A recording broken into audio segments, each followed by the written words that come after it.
Hi guys, welcome back to my next video. നമ്മൾ ഇന്നിവിടെ നോക്കാൻ പോകുന്നത് ദൃശ്യം 3 എന്ന് പറയുന്ന സിനിമയെ കുറിച്ചിട്ടാണ്. എനിക്കറിയാം എല്ലാവരും ട്വിസ്റ്റ് റിവീലിയോ സ്പോയിലർ എല്ലാവരും വിളിച്ചു പറയും. അങ്ങനെ വിചാരിച്ചിരിക്കുന്ന സമയമൊക്കെ ആയിരിക്കും. ഞാനിതിൽ ഒരിക്കലും ഒരു സ്പോയിലറോ ട്വിസ്റ്റോ കാര്യങ്ങളോ ഒന്നും ഞാൻ വിളിച്ചു പറയാൻ ആഗ്രഹിക്കുന്നില്ല. ഒരു കാര്യവും ഇതിനെ കഥാപരമായിട്ടുള്ള ഒരു കാര്യം ഞാൻ ഇതിൽ വെളിപ്പെടുത്തുന്നില്ല. ഇതിൽ നമ്മൾ നോക്കുന്നത് എനിക്ക് ഇഷ്ടപ്പെട്ടോ ഇല്ലയോ, ഇത് ഏത് പോയിന്റ് ഓഫ് വ്യൂവിൽ കാണണം, അങ്ങനെയുള്ള കുറച്ച് കാര്യങ്ങൾ, ഇതിലത്തെ പെർഫോമൻസുകൾ എങ്ങനെയുണ്ട് എന്നുള്ളതൊക്കെയാണ്. ബേസിക്കലി എന്നെ സംബന്ധിച്ച് പടം ഭയങ്കര രീതിയിൽ എനിക്ക് ഇഷ്ടപ്പെട്ടു. ഈ ഒരു പടം നിങ്ങൾക്ക് ഇഷ്ടപ്പെടുകയോ ഇല്ലയോ എന്നുള്ളത് നിങ്ങളുടെ ആ ഒരു മൈൻഡ് സെറ്റിനനുസരിച്ചിരിക്കും. ഞാൻ പറയാൻ കാരണം എന്താണെന്ന് വെച്ച് കഴിഞ്ഞാൽ, ഫസ്റ്റ് സെക്കൻഡ് എന്ന് പറയുന്ന പോലത്തെ ഒരു ഗ്രാഫ് അല്ല ഈ ഒരു സിനിമയ്ക്കുള്ളത്. ഇത് ഒരു ഇമോഷണൽ ട്രാക്കാണ് ഈ ഒരു സിനിമ എന്ന് പറയുന്നത്. പക്ഷെ നിങ്ങൾ വിചാരിക്കുന്ന സാധനങ്ങളും വിചാരിക്കാത്ത സാധനങ്ങളൊക്കെ ഈ ഒരു സിനിമയ്ക്കകത്തുണ്ട്. നിങ്ങൾക്കുള്ള സർപ്രൈസിങ് എലമെന്റ്സ് കാര്യങ്ങളൊക്കെ ഒരു കുറെ സാധനങ്ങൾ ഈ ഒരു സിനിമയ്ക്കകത്തുണ്ട്. അതിനേക്കാൾ ഉപരി നിങ്ങൾ ഈ ഒരു സിനിമ കാണേണ്ടത് ജോർജ് കുട്ടിയുടെ ആ ഒരു മാനസികാവസ്ഥയുണ്ടല്ലോ, ആ ഒരു ക്യാരക്ടറിന്റെ മാനസികാവസ്ഥ ആദ്യം മുതൽ, അതായത് ഫസ്റ്റ് സിനിമ മുതൽക്കുള്ള ആ ഒരു മാനസികാവസ്ഥ പൂർണ്ണമായിട്ടും ഉൾക്കൊണ്ടുകൊണ്ട് വേണം ഈ ഒരു സിനിമ കാണാൻ. എന്നാലാണ് നിങ്ങൾക്ക് ഈ ഒരു സിനിമ മൊത്തമായിട്ട് ആസ്വദിക്കാൻ സാധിക്കുള്ളൂ. അല്ലെങ്കിൽ നിങ്ങൾക്ക് ഒരുപാട് കുറെ കുറ്റങ്ങളും പറഞ്ഞ് ഇറങ്ങി പോവാന്നുള്ളതല്ലാതെ പ്രത്യേകിച്ച് ബെനിഫിറ്റുകൾ അതായത് ഉണ്ടാവുമെന്ന് എനിക്ക് തോന്നുന്നില്ല. ദൃശ്യം സീരീസിന്റെ ആ ഒരു ബെനിഫിറ്റ് നിങ്ങൾക്ക് ഉൾക്കൊള്ളാൻ പറ്റുമെന്ന് എനിക്ക് തോന്നുന്നില്ല. പക്ഷെ ഇങ്ങനെ നിങ്ങൾ ആസ്വദിച്ചു കഴിഞ്ഞാൽ ഭയങ്കര രീതിയിൽ നിങ്ങൾക്ക് ഇഷ്ടപ്പെടാനുള്ള സാധ്യത വളരെ കൂടുതലാണ്. എന്നെ സംബന്ധിച്ച് ഈ ഒരു സിനിമ എന്ന് പറയുന്നത് ഒരു പെർഫോമൻസ് ഓറിയന്റഡ് സിനിമയാണ്. പ്ലസ് ഇതില് ജിത്തു ജോസഫിൻ്റെതായിട്ടുള്ള കുറച്ച് കാര്യങ്ങളുണ്ട്. ഫസ്റ്റിലും സെക്കൻഡിലും കണ്ട പോലത്തെ ഒരു അഡ്രിനാലിൻ റഷ് തരുന്ന ഒരു സിനിമ എന്നതിനേക്കാൾ ഉപരി ഈ ഒരു സിനിമയ്ക്കകത്തൊരു ഗംഭീരമായിട്ടുള്ള ഒരു ഇമോഷൻ സൈഡ് ഉണ്ട്. ഈ ഒരു ഐ ജിയുടെ ഭാഗത്തു നിന്നുള്ള ക്യാരക്ടറിനാണെന്നുണ്ടെങ്കിലും, നമ്മളുടെ മുരളി ഗോപിയുടെ കഥാപാത്രത്തിന്റെ ഭാഗത്തു നിന്നാണെങ്കിലും, മോഹൻലാലിന്റെ കഥാപാത്രത്തിന്റെ ഭാഗത്തു നിന്നാണെന്നുണ്ടെങ്കിലും, എല്ലാവരുടെ ഭാഗത്തു നിന്നൊരു ഇമോഷണൽ സ്റ്റഫ് ഈ ഒരു സിനിമയ്ക്കകത്തുണ്ട്. അതുകൊണ്ട് തന്നെ എന്നെ സംബന്ധിച്ച് എനിക്ക് തോന്നണത് എന്താണെന്ന് വെച്ചാൽ, ഫാമിലി ഓഡിയൻസിന് ഭയങ്കര രീതിയിൽ ഇഷ്ടപ്പെടാനുള്ള സാധ്യത വളരെ കൂടുതലാണ്. വീണ്ടും പറയുന്ന ഒരു ഇമോഷണൽ റൈഡാണ് സിനിമ എന്ന് പറയുന്നത്. അത് ക്ലൈമാക്സിലേക്കൊക്കെ വരുന്ന സമയത്ത് വൻ കയ്യടിയായിരുന്നു തിയേറ്ററിനകത്ത് മോഹൻലാലിന്റെ ഒരു ഡയലോഗിന്. അത് നിങ്ങൾ സിനിമ കാണുന്ന സമയത്ത് ലിറ്ററലി റിപ്പീറ്റ് അടിച്ച് പറഞ്ഞ് നിങ്ങൾ കൈയടിക്കുന്ന സീനായിരിക്കും.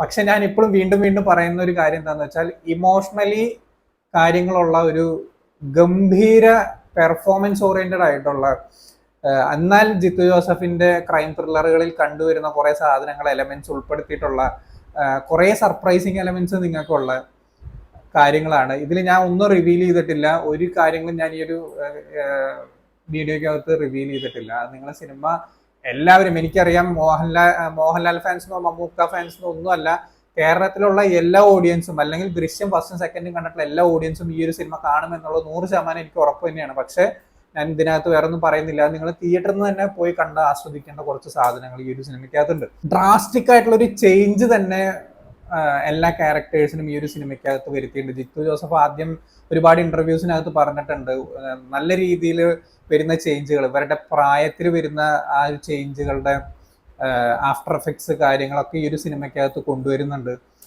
ബട്ട് ലിറ്ററലി മോഹൻലാലിന്റെ ക്യാരക്ടറൊക്കെ വൻ വൻ വൻ പരിപാടി ചെയ്തു വെച്ചിട്ടുണ്ട്. അത് നിങ്ങൾ സിനിമ കാണുന്ന സമയത്ത് നിങ്ങൾക്ക് മനസ്സിലാവും.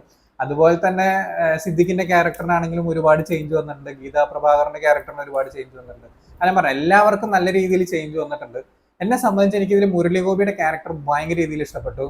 അതുപോലെ തന്നെ എസ്തർ അനിലിന്റെ ക്യാരക്ടർ തേർഡിനകത്തേക്ക് വരുമ്പോൾ ഇന്നത്തെ ജനറേഷനിലെ പെൺകുട്ടികളുടെ ചിന്താഗതികളെ റെപ്രസെന്റ് ചെയ്യുന്ന ഒരു ക്യാരക്ടറായിട്ടാണ് എസ്തർ ഇതിൽ വന്നിട്ടുള്ളത്. അതുപോലെ തന്നെ അൻസിബയുടെ ക്യാരക്ടർ ആണെന്നുണ്ടെങ്കിലും അവസാനിപ്പിക്കുന്ന സമയത്തേക്കൊക്കെ ഗംഭീരമായിട്ട് ഇംപ്രൂവ് ആയി.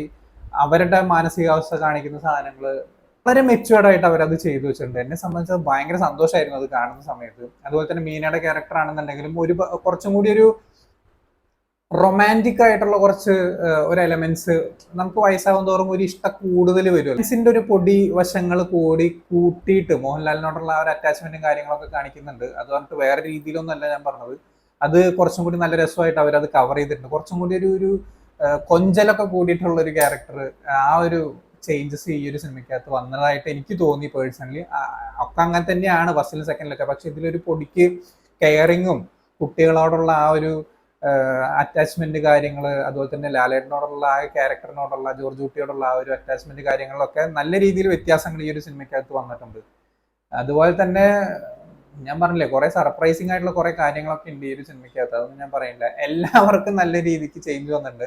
വലിയ ചേഞ്ച് ഒന്നും ഇല്ലാത്ത നമ്മുടെ ആ വക്കീൽ പെൺകുട്ടിക്ക് മാത്രമാണ്. അതുപോലെ തന്നെ പുതിയതായിട്ട് ആഡ് ചെയ്തിട്ടുള്ള കുറച്ച് ക്യാരക്ടറുകളുണ്ട്, അവരും അത്യാവശ്യം നല്ല രീതിക്ക് പെർഫോം ചെയ്തിട്ടുണ്ട്. അതൊന്നും അധികം അത്രയ്ക്ക് പറയാൻ പറ്റില്ല നമുക്ക് എങ്ങനെയാണ് അത് കണക്ട് ആയി വരുന്നത് എന്നുള്ളത്. അത് നിങ്ങൾ കാണുക. ഓരോ മൊമെന്റ്സ് കഴിയുമ്പോഴും നമുക്ക് ആ ഒരു തോട്ട് വന്നുകൊണ്ടിരിക്കും, എന്തായിരിക്കും ഇനി ചെയ്യാൻ പോകുന്നത്, എന്തായിരിക്കും ഇനി ഉണ്ടാവാൻ പോകുന്നത് എന്നുള്ള ആ ഒരു തോട്ട് ഇങ്ങനെ വന്നുകൊണ്ടേയിരിക്കും നമുക്കുള്ളിൽ ഒരു പ്രേക്ഷകൻ എന്ന നിലയ്ക്ക്. ഫസ്റ്റും സെക്കൻഡും ആദ്യം ഒന്ന് കണ്ടിട്ട് പിന്നെ തേർഡ് കാണുന്നത് ഒന്നും കൂടി നല്ലതായിരിക്കും എന്ന് എനിക്ക് തോന്നുന്നു. എനിക്ക് കണ്ടതിൽ എനിക്കൊരു ഭയങ്കര രീതിയിൽ ഇഷ്ടപ്പെട്ട ഒരു കാര്യം എന്താണെന്ന് വെച്ച് കഴിഞ്ഞാൽ, ഫസ്റ്റ് സെക്കൻഡ് ഒന്നും ഞാൻ റീവാച്ച് ചെയ്തിട്ടില്ല. കാരണം എനിക്ക് അത് റിവീൽ ചെയ്തതിന് ശേഷം എനിക്കത് പിന്നെ കാണണം എന്ന് തോന്നിയിട്ടില്ല. ഈ സിനിമയ്ക്കകത്ത് താങ്ക്സ് കാർഡ്, അതായത് ആദ്യം തന്നെ കുറെ താങ്ക്സ് കാർഡുകൾ വെക്കുമല്ലോ, അത് ദൃശ്യത്തിലെ കുറെ സീക്വൻസുകൾ, ദൃശ്യം ഫസ്റ്റിലും സെക്കൻഡിലും കുറെ സീക്വൻസുകൾ വെച്ചിട്ടാണ് പടം താങ്ക്സ് കാർഡൊക്കെ എഴുതി കാണിക്കുന്നത്. അപ്പൊ നമുക്ക് എവിടെയും ബോറടി വരുന്നില്ല. ഒരു റീകോൾ പോലത്തെ കുറെ കാര്യങ്ങൾ ഈ ഒരു സിനിമയ്ക്കകത്ത് ചെയ്തിട്ടുണ്ട്. അത് കണ്ടപ്പോഴാണ് ദൃശ്യം ഫസ്റ്റിലെ കുറച്ച് സീക്വൻസുകൾ നമുക്ക് കാണിച്ചു തരുന്ന സമയത്ത്, ഞാൻ പറഞ്ഞല്ലോ ഞാൻ റീവാച്ച് ചെയ്തിട്ടില്ല ആ ഒരു സിനിമ. ഞാൻ ചെർപ്പളശ്ശേരി ഗ്രാൻഡിൽ വെച്ചിട്ടാണ് ഞാൻ ഈ ഒരു സിനിമ ഞാൻ ഏറ്റവും കൂടി കണ്ടിട്ടുള്ളത് റിലീസിന്. അതിനുശേഷം ഞാൻ ഇന്ന് വരെ ഞാൻ ആ ഒരു സിനിമ ഞാൻ കണ്ടിട്ടില്ല. പക്ഷെ എനിക്ക് ഇപ്പോഴും ഒരുപാട് കാര്യങ്ങൾ ആ സിനിമയ്ക്കകത്ത് ഓർമ്മയുണ്ട്. പക്ഷെ ഞാൻ അന്ന് വിചാരിച്ചിട്ടുണ്ടായിരുന്നത്, പടം കഴിഞ്ഞപ്പോൾ ആ ഒരു ട്വിസ്റ്റാണ് നമ്മുടെ മൈൻഡിൽ നിന്നിട്ടുണ്ടായിരുന്നത്. ഞാൻ അപ്പോൾ ആ ക്യാരക്ടർ അതുവരെ എത്തിയിട്ടുണ്ടായിരുന്ന ഒരു സാധാരണ ഒരു ഫാമിലി സിനിമ.